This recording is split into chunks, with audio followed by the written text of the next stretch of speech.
শহীদ ওসমান হাদিকে যেই দিন গুলি করা হয়েছে সেই দিন রাত 11টার সময় তদন্তকারী কর্মকর্তার পক্ষ থেকে ফোন করে আমাদেরকে জিজ্ঞেস করা হয় যে ওই রাস্তার সিসিটিভি ফুটেজটা আমরা তাদেরকে দিতে পারবো কিনা। নাম্বার 1।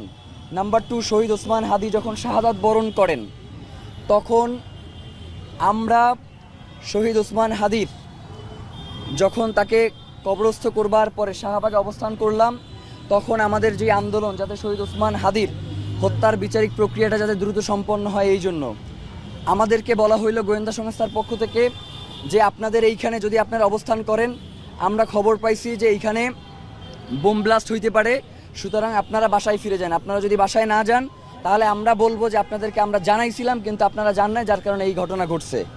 নাম্বার 2। নাম্বার 3, চার্জশিট দাখিল হওয়ার কথা ছিল 7 তারিখ।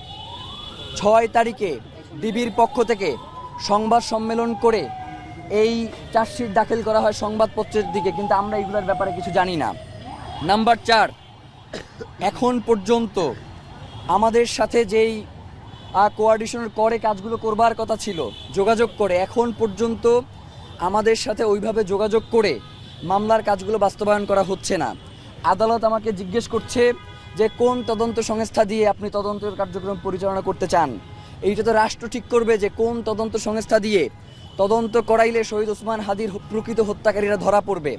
নাম্বার 5, পুলিশের পক্ষ থেকে বলা হইল যে মেঘালয় পুলিশ শহীদ ওসমান হাদির হত্যাকারীদেরকে গ্রেফতার করছে। পরবর্তীতে মেঘালয় পুলিশ প্রত্যাখ্যান করলো যে তারা এই ধরনের কাউকে গ্রেফতার করে নাই। নাম্বার 6, ডিবি পুলিশ যে চার্জশিট দাখিল করলো সেই চার্জশিটের মধ্যে তারা একজন ওয়ার্ড কমিশনারকে নিয়ে আসছে, যে ওয়ার্ড কমিশনারের সাথে শহীদ ওসমান হাদির যিনি গুলি করেছে সেই গুলিকারী সম্পর্ক কি সেইটার কোনো উল্লেখ চার্জশিটের মধ্যে নাই। এই যে গুলিকারী ফয়সাল করিম মাসুদ, তিনি যে সিঙ্গাপুরে বসে মাহবুবুল করিম হানিফের সাথে যেই মিটিং করেছে, নানকের সাথে যেই মিটিং করেছে সেই মিটিংয়ের ব্যাপারে চার্জশিটে কোনো তথ্য নাই। এমনকি শহীদ ওসমান হাদির হত্যাকারীদের ব্যাপারে যাদেরকে গ্রেফতার করা হয়েছে তারা কিভাবে এই খুনের সাথে সম্পৃক্ত সেই ব্যাপারে কোনো সুস্পষ্ট রূপরেখা চার্জশিটের ভিতরে ছিল না, যার কারণে আমরা তখন আদালতে এই চার্জশিটকে নারাজি দিয়েছিলাম এবং পুনঃ তদন্তের জন্য আবার আবেদন করেছিলাম, যার কারণে এই তদন্তের ভার সিআইডির কাছে গিয়েছে।